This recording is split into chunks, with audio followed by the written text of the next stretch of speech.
इंतजाम होना चाहिए था। वहां प्रचार हो रहा था। एक धार्मिक समागम में डबल इंजन का राजनीतिक प्रचार अशोभनीय है, निंदनीय है। इतने बड़े हादसे के बाद कम से कम अब तो वो होर्डिंग उतरवा देना चाहिए।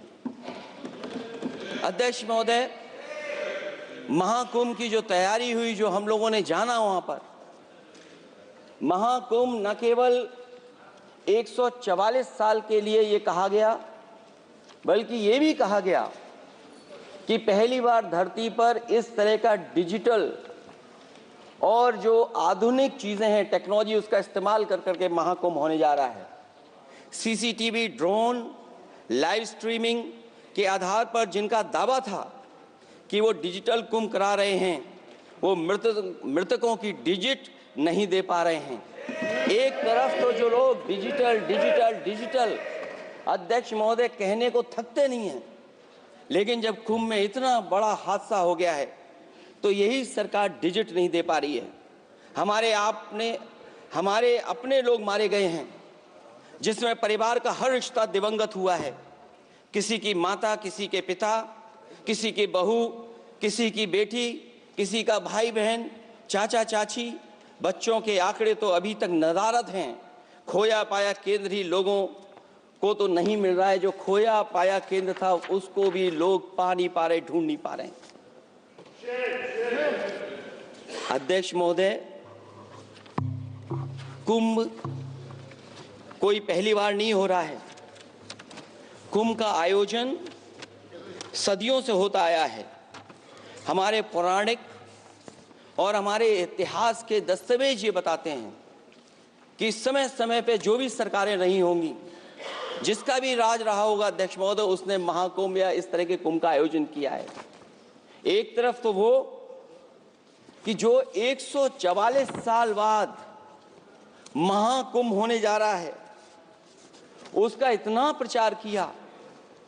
और मैंने तो कई टीवी इंटरव्यूज में, कई समाचार चैनलों पर ये बात सुनने में आई और सुनते रहे हम लोग कि सरकार ने 100 करोड़ लोगों के आने का इंतजाम किया है।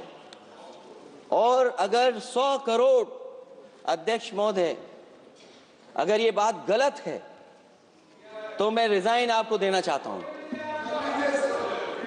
अगर अध्यक्ष महोदय, ये माननीय सदस्य लोग अगर ये नहीं सुन पा रहे हैं तो मैं इनको एक एक को, आप नहीं गए स्नान करने, आप स्नान करने नहीं गए, इसीलिए इस तरह की भाषा का इस्तेमाल कर रहे हैं।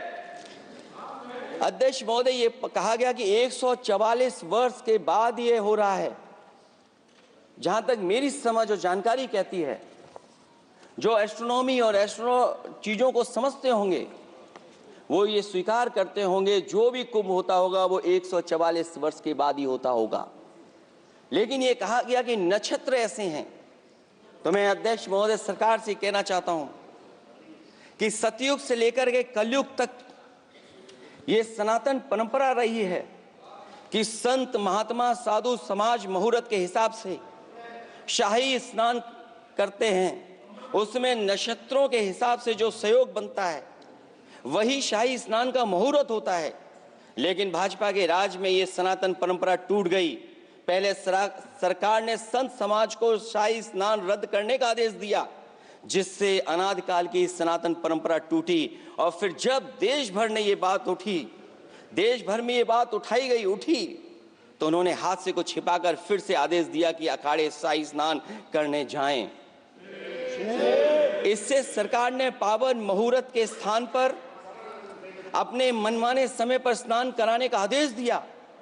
बात उस दिन या तिथि की नहीं होती है, बल्कि निश्चित मुहूर्त काल की होती है। ये सनातन परंपरा तोड़कर इन लोगों ने अच्छा नहीं किया। और ये क्या परंपरा टूटी है कि नहीं टूटी है, मैं समझता हूं अध्यक्ष महोदय मुझसे बेहतर सामने वाले ज्यादा जानते होंगे इसके बारे में। और जो लोग, अध्यक्ष महोदय, जो हम लोगों ने देखा वहां पर लोग पुण्य कमाने आए थे और अपनों के शव लेकर के गए हैं। चमत्कारी करिश्मा तो ये हुआ है, श्रद्धालुओं के शव मिल गए थे, पर सरकार स्नान करने वाले मरने वालों की बात स्वीकार नहीं कर रही थी। और इससे ऊपर ये बात जो वहां पर और हुई, अध्यक्ष महोदय, जब ये जानकारी हो गई कि कुछ लोगों की जान चली गई, लाशें हैं जो मोर्चरी में पड़ी हैं, अस्पताल में पड़ी हैं, उसके बाद सोचिए सरकार क्या कर रही है। अपने सरकारी हेलीकॉप्टर में फूड भर करके फूलों को डालने का काम किया। सोचिए ये हमारी कहाँ की सनातनी परंपरा है। मैं जानना चाहूंगा सदन के माध्यम से हमारे माननीय सदस्य बताएं कि जहां लाशें पड़ी रही हों, न जाने कितनी चप्पलें पड़ी थीं, न जाने कितनी चप्पलें पड़ी थी, न जाने कितने कपड़े पड़े थे, महिलाओं की साड़ियां थी, कपड़े थे, लेकिन उनको कैसे उठाया गया? उन सबको उठाया गया जेसीबी मशीन से, ट्रैक्टर की ट्रॉली से। उनसे उठा करके कहां फेंका कोई नहीं जानता, लेकिन जब उनको लगा कि वहां से बदबू आ रही है तो यही सरकार के लोग छिपाने लगे हैं। यही आपका महाकुंभ का आयोजन था। और हर बात को छिपाने के लिए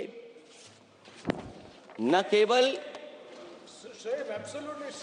केवल ये लोग मीडिया का सहारा ले रहे हैं, मीडिया का सहारा लेते लेते सुनने में आया है कुछ दबाव और कुछ स्वीटनर भी दिए जा रहे हैं जिससे उनकी खबरें बाहर ना आ जाएं। और अगर अध्यक्ष मोदी ये बात सब गलत है मेरी, अगर ये बात सब गलत मैं कह रहा हूं, तो अभी तो नेता सदन को अभी भाषण देना है। और मैं ये बात और कहना चाहता हूं, आप अपनी तरफ से जानकारी कर लीजिएगा। हमारे उत्तर प्रदेश के मुख्यमंत्री जी ने शोक नहीं प्रकट किया था। जब देश की राष्ट्रपति और प्रधानमंत्री जी ने शोक प्रकट किया, उसके बाद 17 घंटे बाद सरकार ने स्वीकार किया। अध्यक्ष मोदी, ये वो लोग हैं जो आज भी कोई सच्चाई स्वीकार नहीं कर सकते। इनका रास्ता क्या है मैं नहीं जानता हूं, कहां ले जाना चाहते हैं। लेकिन जब अध्यक्ष महोदय मैंने अभिभाषण पढ़ा है राष्ट्रपति महोदया का, तो वही पुरानी बातें कि 12 करोड़ शौचालय बन गए हैं, 10 करोड़ गैस कनेक्शन हो गए हैं, 80 करोड़ लोगों को राशन दिया जा रहा है, 25 करोड़ लोगों को मिडिल क्लास में शामिल कर दिया गया, न्यू मिडिल क्लास में शामिल कर दिया गया। 80 और 85 को अगर हम जोड़ दें अध्यक्ष महोदय 105 करोड़ हो गए। बच्चों को और जोड़ दें तो सरकार अध्यक्ष महोदय किसके लिए काम कर रही है? किसके लिए काम कर रही है? अगर 80 को राशन दें, 25 को न्यू मिडिल क्लास में जोड़ दें, 105 करोड़ हो गए। और जो बाकी बचे हैं हमारे देश की आबादी जिसको 140 करोड़ बता रहे हैं, उसमें कम से कम बच्चे कुछ तो संख्या होगी, आधी आबादी की संख्या होगी। अगर उसको हम बाहर निकालें तो आगे आज सरकार किसके लिए काम कर रही है? वही बात पुरानी सुनने को मिलती है कि राष्ट्रीय मिलिट्री स्कूल बन गए हैं, राष्ट्रीय मिलिट्री स्कूल जिनमें बालिकाओं की भर्ती शुरू हो गई है। अध्यक्ष महोदय, ये एक बता दें जो नया इन्होंने 10 साल के अंदर राष्ट्रीय मिलिट्री स्कूल खोला हो। और कंफ्यूज मत होना, राष्ट्रीय मिलिट्री स्कूल कौन से होते हैं, सैनिक स्कूल कौन से होते हैं, ये कंफ्यूज मत होना। 10 साल में सोचिए अध्यक्ष महोदय, एक भी नया राष्ट्रीय मिलिट्री स्कूल नहीं खोला है। अगर खोला हो तो सरकार जरूर बताए। जो लोग कहते हैं हम ईज ऑफ डूइंग रिसर्च कर रहे हैं, अध्यक्ष महोदय इनकी ईज ऑफ डूइंग रिसर्च हमने देखी है।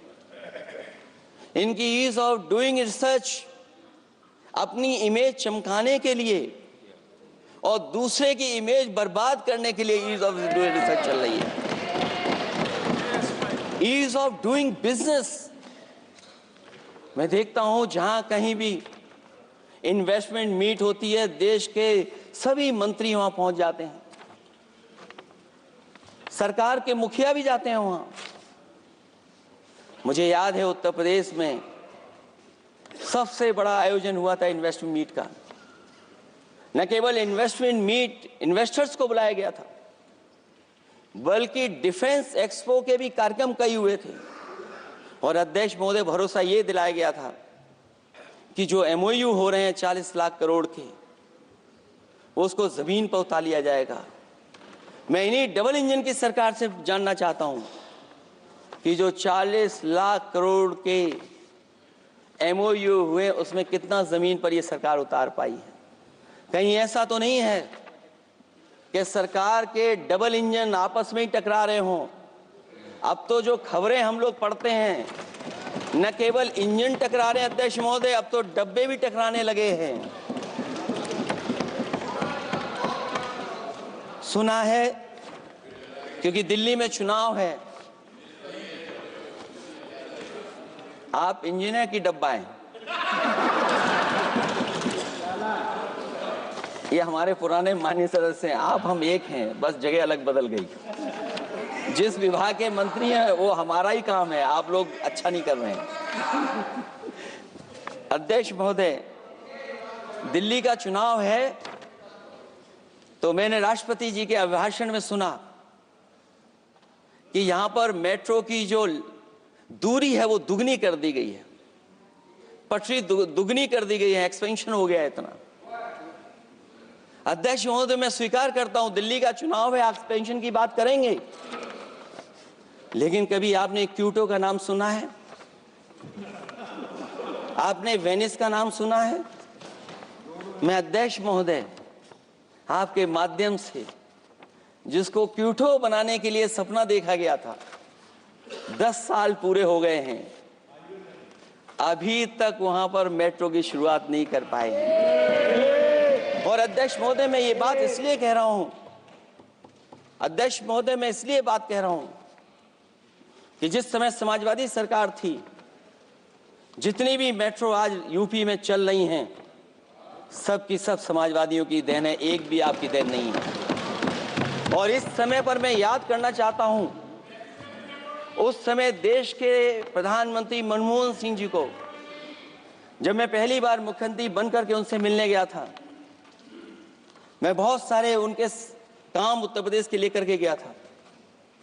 आज वो हमारे बीच नहीं हैं, लेकिन कम से कम उन्हें इसी बात से याद कर रहे हैं, जो जो मैंने काम उस समय दिए थे, एक एक काम उस समय के प्रधानमंत्री जी ने मेरा पूरा कर करके, और उसका परिणाम ये हुआ है अध्यक्ष महोदय, और उसका परिणाम ये हुआ है कि आज उत्तर प्रदेश में जितनी भी मेट्रो चल रही हैं, चाहे वो लखनऊ की हो, कानपुर की हो, आगरा की हो, नोएडा की हो, ग्रेटर नोएडा को जोड़ रही हो, दिल्ली को जोड़ रही हो।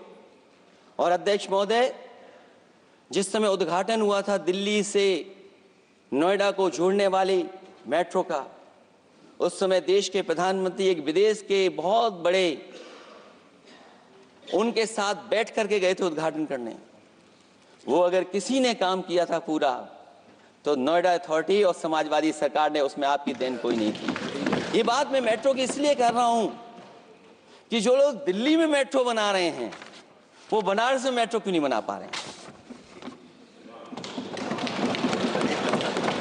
और दिल्ली का विकास अपने आप हो जाएगा, बस ये जो भारतीय जनता पार्टी की दिल्ली वाली सरकार है वो हस्तक्षेप करना बंद कर दे। अध्यक्ष महोदय, रिवर लिंकिंग का कार्यक्रम कुछ दिन पहले प्रधानमंत्री जी ने किया। अध्यक्ष महोदय, मैं आपके माध्यम से, जहां किसानों के लिए एक नई चीज आ रही है, जिससे कि न केवल उनकी खेती बाड़ी बल्कि बहुत सा सुधार दिखाई देगा। खेती बाड़ी को भी पानी मिलेगा, पीने का भी पानी होगा। इंटरलिंकिंग पुरानी योजना है, और मुझे याद है जब पहली बार उसका MOU साइन हुआ था, उस समय दोनों प्रदेश के मुख्यमंत्री शामिल थे, लेकिन जब उद्घाटन हुआ है तो दोनों के प्रदेश के मुख्यमंत्री वहां से गायब थे। और वो कारण अगर जानना चाहोगे तो वो कारण भी बता दूंगा अगर आप कहोगे तो। जहां इंटरलिंकिंग हो रही रिवर की, ये अच्छी योजना है। 40,000 करोड़ रुपए आप खर्च करने जा रहे हैं। लाखों लाख जमीन उत्तर प्रदेश और मध्य प्रदेश की सिंचाई के लिए शामिल हो जाएगी, लोगों को पीने का पानी मिलेगा। लेकिन जिनकी जमीन जाएगी उन किसानों को, गरीबों को क्या सरकार मदद कर रही है? लैंड एक्विजिशन मैंने भी की एक समय पर, और मुझे याद है अध्यक्ष महोदय, जब मैंने लैंड एक्विजिशन किया था उसमें भारत का ये लैंड एक्विजिशन एक्ट नहीं आया था। मैंने किसानों से बातचीत की थी और किसानों से समझाया कि ये योजना से, परियोजना से क्या लाभ होने जा रहा है। वहां के किसान तैयार हो गए और उसका परिणाम ये था कि 21 महीने में देश का सबसे बेहतरीन एक्सप्रेसवे और जमीन एक्वायर कर करके हम लोगों ने बना करके दिखा दिया। और जब उद्घाटन हुआ था तो उसमें भारतीय वायुसेना के विमान सुकोई और मिराज को उतार करके हम लोगों ने उद्घाटन किया था उसका।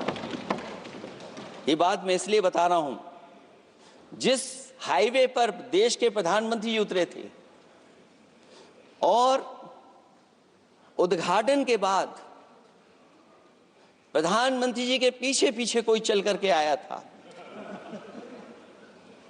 वो हाईवे भी अगर किसी ने डिजाइन किया था तो समाजवादी सरकार का डिजाइन था, वो भारतीय जनता पार्टी का डिजाइन नहीं था।